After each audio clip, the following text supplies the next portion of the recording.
Ladies and gentlemen, Final Shape is here, and I have got to tell you, I'm having a blast. I just want to say thank you, Bungie, for what you have done with this expansion. I think it is a W expansion. I'm just having a blast. My friends and I are having a great time, and I cannot wait for the raid tomorrow. Day one, I'm on the way. Anyhow, in this video, I'm going to be talking a little bit about a Warlock Prismatic setup that you've probably seen from a few different people, but if you haven't, then you are in a good place to see some build crafting, my friend. I do love to do a lot of build crafting. Now, what I'm going to be talking about is a sort of stasis setup for the Prismatic Warlock. I think it's crazy. I see a lot of people running it. I definitely found it just by playing the game and enjoying Prismatic. But then I started doing my research on it and seeing like what other people had, what other ideas people had. And I run basically a similar setup, but my setup's a little more of an aggressive approach to the playstyle. So maybe if you enjoy the aggressive approach, then you'll like what I have to show you here. If not, then you are more than happy to just change whatever you'd like in the build. If you guys do like the video, please consider leaving a like and subscribe. It's highly appreciated. And let's go ahead and get into it.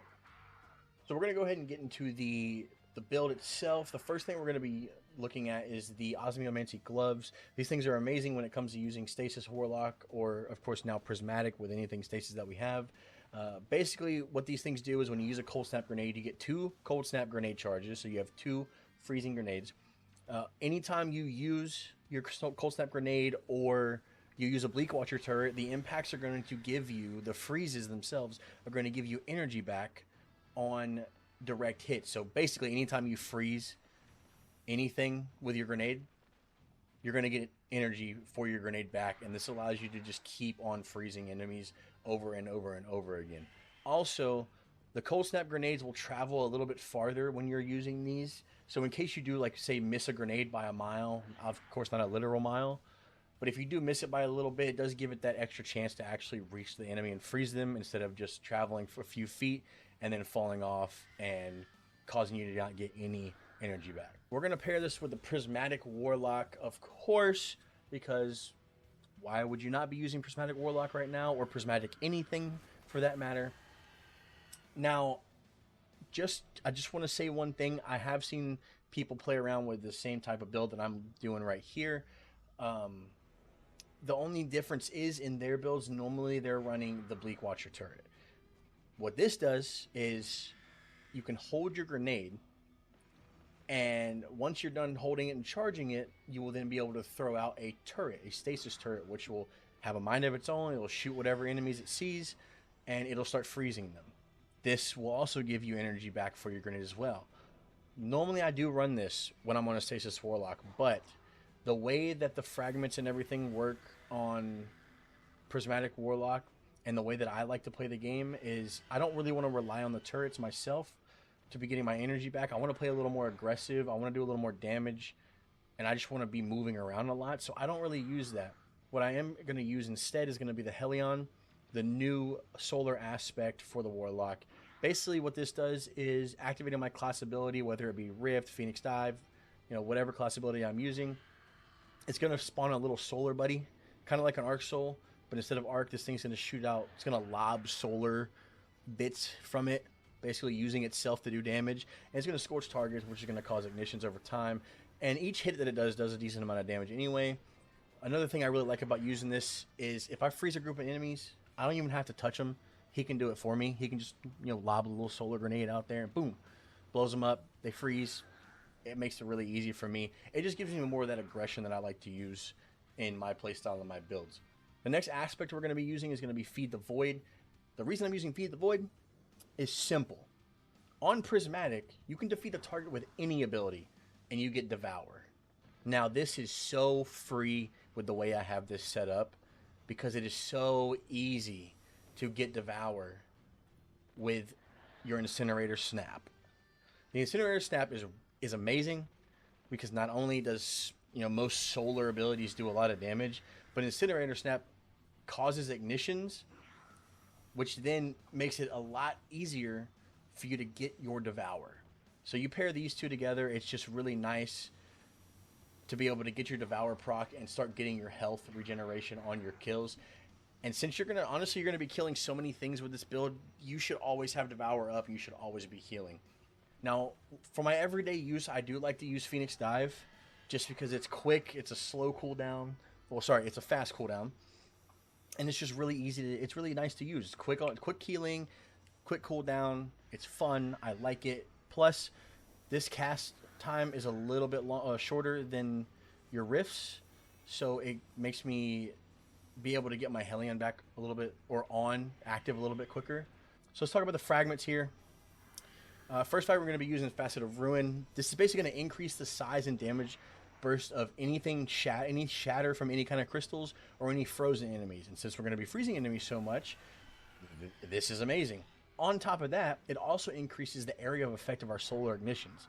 So, since we're causing bigger radius, like blast radius basically, with our frozen enemy kills and our solar ignitions, that's another reason why we're running, of course, cold snaps, because the Osmiomancies are going to be freezing things. And then the incinerator snap, because this is going to cause an even bigger explosion when we actually proc an ignition with it.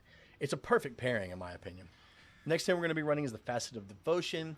Basically, defeating targets afflicted with any kind of stasis debuff or strand debuff grants bonus light energy. This is just so I can build my light energy up a little bit more, quicker when I'm using something like a strand weapon, because I have been using a strand weapon a lot. The new strand rocket starter is amazing, so I build my dark up really quick. You could replace this anything you want. This is just what I run. I think it's pretty good just for the extra prismatic or transcendent energy, whatever we're calling it. I don't even know. But this is really good. I like it. Next one's going to be the Facet of Command.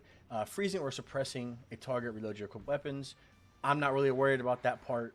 That's cool, but that's not the part I want. The part I like is the bottom piece. It reads, defeating frozen or suppressed targets creates a stasis shard or void breach.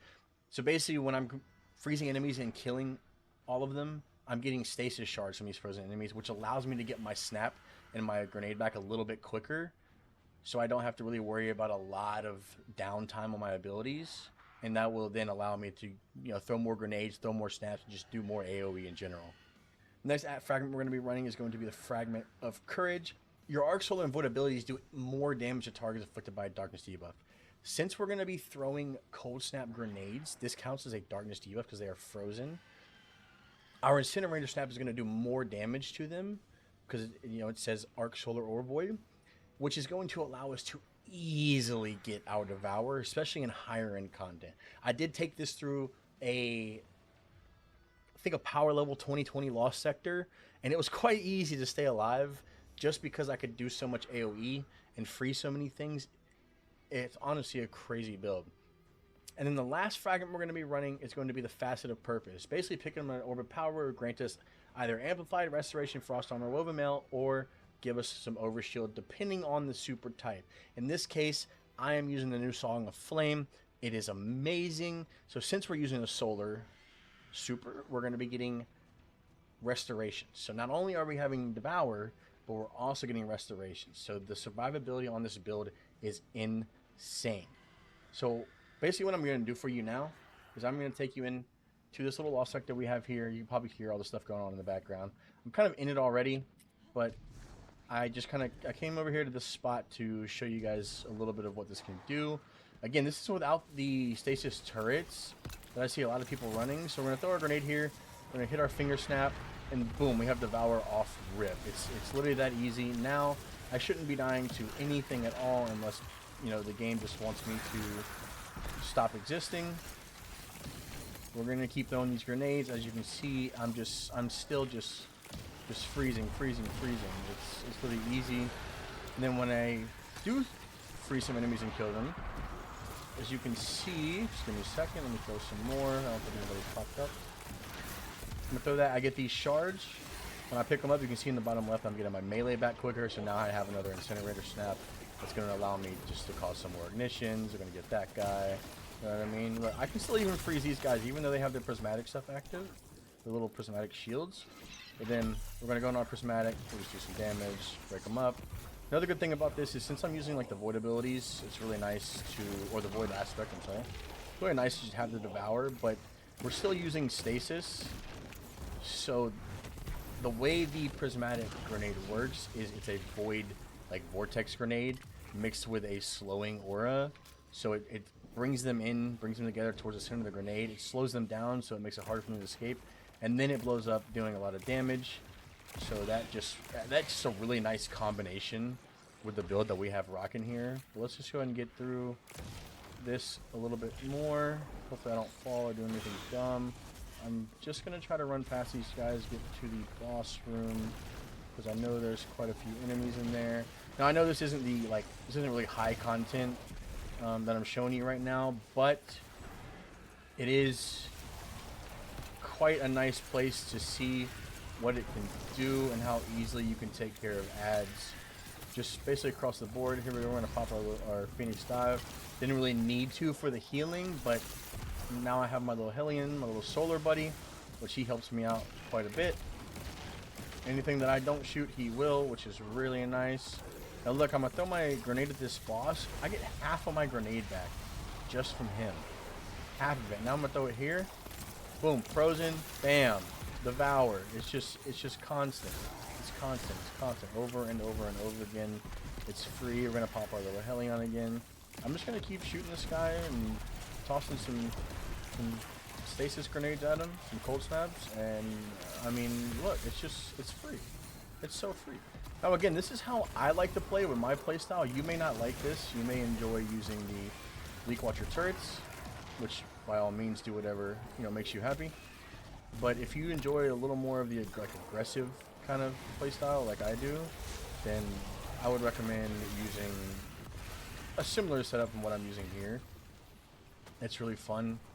It really makes everything that I do in the new update more enjoyable. It's not that it's not enjoyable. I love it. The update's amazing. I'm gonna use my Song of Flame and just finish this guy off just because it's fun. Boom, he is gone, and we're done. And again, ladies and gentlemen, that is the build right there. Again, we're using the Osmiomancies. I'm not really gonna go into the mod setup because you can use whatever mod you want. The only thing I would recommend is definitely something like, bolstering detonations, just to get your class ability back a little bit quicker when you're causing damage with your grenade. It's a little tricky on cold snaps, but it does work. It works better on actual grenades that damage. But this is just what I like to run. And other than that, wrong button. Other than that, I'm just running, recuperation, some innovation, just to get more of my grenade back in case I do end up missing my grenade. I honestly am not sure if Ashes to Assets works with the stasis grenades, but I have it on. I'm going to change it up a little bit. I use Bomber to get more of my grenade back, just to keep my grenades constantly flowing over and over and over again. And then I use a special finisher just because I'm using a lot of my ammo on my call. My stasis sidearm. Oh, sorry. Strand sidearm. Couldn't think about it. But this is the build again, right here.